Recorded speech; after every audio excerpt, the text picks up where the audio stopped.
Bienvenidos a un nuevo Deep Dive. Hoy nos vamos a adentrar en el mundo del aprendizaje de representaciones visuales. Como un artículo que, bueno, la verdad es que me ha fascinado. Se titula From Pixels to Components, Eigenvector Masking for Visual Representation Learning. Y en este Deep Dive, pues vamos a desmenuzar las ideas principales, los aspectos técnicos, especialmente aquellos que podrían ser relevantes para tu investigación. Me parece excelente. Y antes de comenzar, les recordamos a todos que para seguir explorando temas de Machine Learning e inteligencia artificial pueden suscribirse a nuestro newsletter AI and Data Insights y también seguirnos en LinkedIn y en X. Muy bien. Ahora sí, vamos a comenzar. Este paper propone una nueva estrategia para mejorar el aprendizaje de representaciones visuales a través del enmascaramiento, ¿no? Exactamente. El artículo parte de la premisa de que el modelado de imágenes enmascaradas, o MIM por sus siglas en inglés, es una técnica muy poderosa. Vale. Es como si intentáramos predecir palabras que faltan en una oración, pero aplicado a imágenes. Entiendo. O sea, como si le mostráramos al modelo una imagen con algunas partes ocultas y lo desafiáramos a que rellene los espacios en blanco, ¿cierto? Sí, precisamente. Sin embargo, el método tradicional de enmascarar parches de píxeles de forma aleatoria tiene algunas limitaciones. Ya veo. ¿Y podrías contarnos un poco más sobre esas limitaciones? Digo, como investigador, me imagino que te has topado con este tipo de problemas al trabajar con técnicas de enmascaramiento tradicionales. ¿Te ha pasado que a veces no parecen ser muy eficientes o que no logran capturar la esencia de una imagen? Totalmente. El problema principal radica en que al enmascarar píxeles aleatoriamente, podemos terminar con situaciones donde, bueno, la entrada y del objetivo, o sea, lo que el modelo ve y lo que debe predecir, comparten demasiada información redundante, Ajá. como por ejemplo el fondo de la imagen, No. o al contrario, muy poca información relevante, Ah, no. como cuando se enmascara completamente un objeto importante. Claro, y eso podría confundir al modelo, ¿no? Como si le estuviéramos dando pistas contradictorias. Exactamente. El modelo podría tener dificultades para aprender características de alto nivel que sean significativas, ya que no está siendo forzado a comprender la estructura global de la imagen. De hecho, Paper ilustra este problema de manera muy clara en la figura 3. Y aquí es donde entra en juego la propuesta innovadora de este paper, ¿no? El enmascaramiento en el espacio de componentes principales. Correcto. Sí, en lugar de enmascarar píxeles, lo que propone el artículo es enmascarar componentes principales. Me parece un concepto fascinante. Pero para entenderlo mejor, creo que primero debemos comprender qué son los componentes principales y cómo se obtienen. ¿Podrías explicarnos un poco sobre análisis de componentes principales o PCA? Con gusto. Imagínate que tienes una imagen con muchos colores y texturas. El PCA nos ayuda a encontrar las combinaciones de colores y texturas que mejor describen esa imagen, como si redujéramos su complejidad a lo esencial.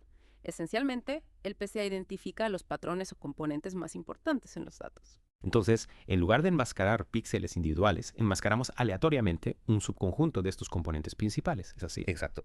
Y lo fascinante es que esos componentes principales a menudo corresponden a características globales de la imagen, como colores, bordes o texturas, en lugar de solo parches locales de píxeles. La figura 7 del paper ilustra este punto de manera muy visual. Es realmente ingenioso. En lugar de enfocarse en detalles minuciosos, el modelo ahora se ve obligado a comprender la imagen en un nivel más abstracto. Es como si le estuviéramos enseñando a ver el bosque en lugar de los árboles. Precisamente. Y esta técnica de enmascaramiento, que los autores llaman Principal Mask Autoencoder o PIMA-E-AI, Ajá. tiene varias ventajas sobre el MAE tradicional. Entiendo. Y me imagino que esas ventajas radican en que al obligar al modelo a ver el panorama general, se aprende una representación más robusta y significativa de la imagen, ¿no es así? Sí, eso es correcto. El PMAE fuerza al modelo a sentarse en características globales más significativas, en lugar de píxeles individuales. Además, la relación de enmascaramiento, es decir, la cantidad de información que se enmascara, se vuelve un parámetro mucho más intuitivo y ajustable. Ya veo. Y en lugar de hablar del porcentaje de píxeles enmascarados, ahora hablamos del porcentaje de varianza enmascarada, lo cual tiene mucho más sentido en este contexto. Exactamente. Y lo más importante, los resultados empíricos muestran que PMAE supera al MAE tradicional en varias tareas de clasificación de imágenes, lo cual confirma la eficacia de este nuevo enfoque. Increíble. ¿Y en qué conjuntos de datos observaron estas mejoras? Los autores evaluaron el rendimiento de PMAE en varios conjuntos de datos, incluyendo CIFAR 10, TANIM-MASHNet y 3 conjuntos de datos médicos de MedMenist, obteniendo resultados muy prometedores en todos los casos. Impresionante. Entonces no solo se trata de una idea teóricamente interesante, sino que también funciona en la práctica. Me gustaría profundizar un poco más en esos resultados en la próxima parte del Deep Dive. ¿Te parece bien? Por supuesto. Estupendo. Antes de continuar, creo que es un buen momento para que nuestros oyentes reflexionen sobre lo que hemos discutido hasta ahora. ¿Qué les ha parecido más interesante? ¿Les ha surgido alguna pregunta? A mí me ha fascinado la idea de que el enmascaramiento en el espacio de componentes principales, en lugar del espacio de píxeles, puede ser mucho más efectivo para el aprendizaje de representaciones visuales. A mí también me parece un cambio de paradigma muy importante y creo que abre muchas posibilidades para futuras investigaciones en este campo. Pero no nos adelantemos, continuaremos con esta conversación en la siguiente parte del Deep Dive. No se la pierdan. Bueno, retomando nuestra conversación sobre el artículo From Pixels to Components, creo que es importante profundizar en los resultados que mencionabas, ¿no? Los autores realizaron una serie de experimentos para evaluar el rendimiento del PMAE en comparación con el ME tradicional. Exacto. Y los resultados que podemos ver en la tabla 1 del paper son realmente sorprendentes. El PMI superó al MEI tradicional en todos los conjuntos de datos que mencionamos antes: C4DN, TinyImageNet y los 3 conjuntos de datos médicos de MemNIST. Y si las mejoras son significativas, ¿eh? Lo que a mí me parece más interesante es que el PME, incluso sin ningún ajuste de hiperparámetros, logró un mejor rendimiento que el MME con la proporción de enmascaramiento óptima en casi todos los casos. Eso es realmente impresionante. Significa que este nuevo enfoque es mucho más robusto y menos sensible a la elección de hiperparámetros, lo cual simplifica su aplicación. Totalmente. Y esta robustez se debe, en parte, a que la proporción de enmascaramiento en PME tiene una interpretación mucho más intuitiva, como mencionábamos antes. Claro, porque ahora estamos hablando del porcentaje de varianza enmascarada, que está directamente relacionado con la cantidad de información que se le oculta al modelo. Exactamente. Los autores encontraron que enmascarar alrededor del 20% de la varianza en PMLI era suficiente para obtener un rendimiento óptimo en la mayoría de los casos, mientras que con el MI tradicional, a menudo se necesita enmascarar hasta el 75% de los parches de imagen para obtener buenos resultados. Es una diferencia abismal. Y esto se puede apreciar claramente en la figura 5 del paper, donde se muestra la precisión de la clasificación en función de la proporción de enmascaramiento. El PMI logra un rendimiento superior, con una proporción de enmascaramiento mucho menor. Sí, esa figura ilustra muy bien la eficiencia del PMAE, y esta eficiencia tiene implicaciones importantes en términos de tiempo de entrenamiento y recursos computacionales. Por supuesto, si podemos obtener mejores resultados con menos enmascaramiento, significa que el modelo puede aprender más rápido y con menos recursos. Esto es especialmente relevante en aplicaciones donde los recursos son limitados. Totalmente de acuerdo. Ahora bien, la pregunta que surge es, ¿por qué el enmascaramiento de componentes principales es tan efectivo? Los autores del paper ofrecen algunas explicaciones muy interesantes. Me encantaría escucharlas. ¿Qué es lo que hace que este enfoque sea superior al enmascaramiento tradicional? Una de las razones clave es que al enmascarar componentes principales, obligamos al modelo a centrarse en características globales de la imagen, en lugar de detalles locales. Es decir, en lugar de solo ver partes individuales de la imagen, el modelo tiene que aprender a comprender la estructura general de la escena. Exactamente. Y esto es crucial para muchas tareas de visión artificial, como la clasificación de objetos o la detección de escenas. Claro, porque para reconocer un objeto no basta con ver algunos píxeles aislados. Necesitamos comprender la forma general del objeto y su relación con el entorno. Precisamente. Y el enmascaramiento de componentes principales ayuda al modelo a desarrollar este tipo de comprensión holística de las imágenes. Es una idea muy poderosa. Y creo que tiene el potencial de revolucionar la forma en que abordamos el aprendizaje de representaciones visuales. Pero antes de seguir explorando estas posibilidades, me gustaría preguntarte algo. Mencionaste que el PMI logra un mejor rendimiento que el MAI tradicional en varios conjuntos de datos, incluyendo algunos de imágenes médicas. ¿Podrías contarnos un poco más sobre los resultados en el ámbito médico? ¿Qué tipo de mejoras se observaron? Con gusto. Los autores evaluaron el PMI en 3 conjuntos de datos de MedMNIST, PECANIST, OCHEMIST y CHISMNIST, que contienen imágenes histopatológicas, tomografías de coherencia óptica y radiografías de tórax, respectivamente. Interesante. ¿Y qué tipo de tareas se realizaron con estos conjuntos de datos? En todos los casos, la tarea consistió en clasificar las imágenes según diferentes patologías.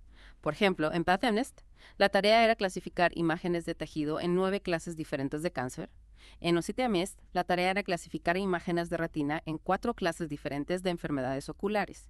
Y en CHESTMIST, la tarea era clasificar radiografías de tórax en 14 clases diferentes de enfermedades pulmonares. Comprendo. Entonces, son tareas de clasificación médica bastante desafiantes. Exacto. Y los resultados mostraron que el PME logró una mayor precisión en la clasificación, en comparación con el MAE tradicional en los 3 conjuntos de datos. En algunos casos, la mejora en la precisión fue de varios puntos porcentuales. Eso es realmente significativo, especialmente en el ámbito médico, donde la precisión en el diagnóstico es crucial. Totalmente de acuerdo. Estos resultados sugieren que el PME tiene un gran potencial para mejorar el análisis de imágenes médicas y, en última instancia, ayudar a los profesionales de la salud a realizar diagnósticos más precisos. Es realmente emocionante ver cómo esta nueva técnica puede tener un impacto tan positivo en diferentes campos. Ahora bien, me gustaría enfocarnos en un aspecto que mencionamos antes, la posibilidad de explorar otros espacios de enmascaramiento. El paper se centra en el PCA, pero los autores sugieren que otras transformaciones podrían ser igual de efectivas, ¿verdad? Sí, el paper abre la puerta a una nueva línea de investigación muy interesante. Los autores mencionan que otras transformaciones como kernel PCA o la transformada de Fourier también podrían utilizarse para enmascarar en un espacio transformado. Es decir, que el concepto de enmascaramiento de componentes principales no se limita al PCA. Podemos utilizar otras herramientas matemáticas para transformar los datos y luego enmascarar en ese nuevo espacio. Exactamente. Y la elección de la transformación más adecuada dependerá de la naturaleza de los datos y de la tarea que se quiera realizar. Claro, porque cada transformación tiene sus propias características y ventajas. Precisamente. Y los autores de paper sugieren que la exploración de otros espacios de enmascaramiento podría conducir a resultados aún más interesantes. De hecho, mencionan algunos resultados preliminares con kernel PCA que son muy prometedores. Me encantaría saber más sobre esos resultados. ¿Podrías contarnos un poco sobre lo que se ha observado con kernel PCA? Con gusto. Los autores realizaron algunos experimentos con kernel PCA y observaron que esta transformación no lineal podía superar al PCA en algunas tareas. Es decir, que kernel PCA podría ser aún más efectivo que PCA para el enmascaramiento en un espacio transformado. Sí, eso es lo que sugieren los resultados preliminares. Sin embargo, es importante tener en cuenta que se necesitan más investigaciones para confirmar estos hallazgos y explorar en profundidad el potencial de kernel PCA y otras transformaciones. Estoy de acuerdo. Es un campo de investigación muy prometedor. Totalmente. Y creo que este paper ha sentado las bases para una nueva era en el aprendizaje de representaciones visuales. Comparto tu entusiasmo. Y creo que este es un buen momento para hacer una pausa y dejar que nuestros oyentes reflexionen sobre todo lo que hemos discutido. Me parece una excelente idea. ¿Qué les ha parecido más sorprendente hasta ahora? A mí me ha fascinado la idea de que el enmascaramiento en un espacio transformado puede ser tan efectivo, y me intriga la posibilidad de explorar otros espacios de enmascaramiento más allá del PCA. Comparto tu curiosidad. Creo que este paper abre muchas puertas para futuras investigaciones. Sin duda, y estamos ansiosos por ver cómo la comunidad científica continúa desarrollando estas ideas. Pero no nos adelantemos, continuaremos con esta conversación en la siguiente parte del Deep Dive. No se la pierdan. Si retomamos nuestra conversación sobre el paper From Pixels to Components, creo que es fundamental destacar que este trabajo no solo presenta una nueva técnica, sino que también abre un nuevo camino, ¿no?, para la investigación futura en el aprendizaje de representaciones visuales. Totalmente de acuerdo. Y una de las áreas más prometedoras es precisamente la exploración de otros espacios de enmascaramiento. Como mencionamos antes, el paper se centra en el PCA, pero los autores sugieren que otras transformaciones, como kernel PCA o la transformada de Fourier, también podrían ser muy efectivas. Exacto. La idea central es que al enmascarar en un espacio transformado, podemos obligar al modelo a aprender características más significativas y globales en lugar de solo píxeles individuales. Es como si le diéramos al modelo una nueva perspectiva, ¿no? Una forma de ver los datos desde un ángulo diferente y más revelador. Me gusta esa analogía. Y los resultados preliminares con kernel PCA, que se muestran en la tabla 6 del paper, son realmente alentadores. Sugieren que las transformaciones no lineales podrían llevar a un rendimiento aún mejor. Es realmente emocionante pensar en todas las posibilidades que se abren, ¿no? Si podemos encontrar la transformación óptima para cada tipo de dato y tarea. Sin duda. Y este es solo un ejemplo de las muchas preguntas de investigación que surgen a partir de este trabajo. Otro tema interesante es cómo diseñar estrategias de enmascaramiento que se adapten al contenido específico de las imágenes. Claro. En lugar de enmascarar componentes aleatoriamente, podríamos desarrollar métodos que seleccionen los componentes más relevantes para la tarea en cuestión. Es como si, en lugar de tapar partes de la imagen al azar, buscáramos las partes más informativas para ocultar, ¿no?, y obligar al modelo a pensar más. Exactamente. Y esto podría llevar a un aprendizaje aún más eficiente y a representaciones visuales más especializadas. Imagina un modelo que no solo ve imágenes, sino que entiende la información específica que es relevante para la tarea que se le ha encomendado. Sería como entrenar al modelo para que se convierta en un experto en un área específica de la visión artificial, ¿no? Precisamente. Y este tipo de especialización es fundamental para muchas aplicaciones del mundo real, como el diagnóstico médico o la conducción autónoma. Totalmente de acuerdo. Y creo que este paper ha sentado las bases para un futuro muy prometedor en el aprendizaje de representaciones visuales. Es realmente inspirador ver cómo una nueva idea puede abrir tantas puertas y posibilidades. Sin duda. Y me entusiasma ver cómo la comunidad de investigación desarrollará estas ideas en los próximos años. A mí también. Y para terminar ese deep dive, me gustaría dejar a nuestros oyentes con una pregunta para que reflexionen. Si el PCA puede desbloquear este potencial, ¿qué otras transformaciones podrían estar ocultando información aún más valiosa dentro de nuestros datos? Esa es una excelente pregunta. Y creo que la respuesta podría llevar a descubrimientos realmente revolucionarios en el campo del aprendizaje automático. Estoy completamente de acuerdo. Espero que hayan disfrutado de este viaje a través del mundo de las representaciones visuales. Y que les haya inspirado a explorar nuevas ideas en su propia investigación. Ha sido un placer compartir este deep dive con ustedes. Muchas gracias por acompañarnos. Hasta la próxima.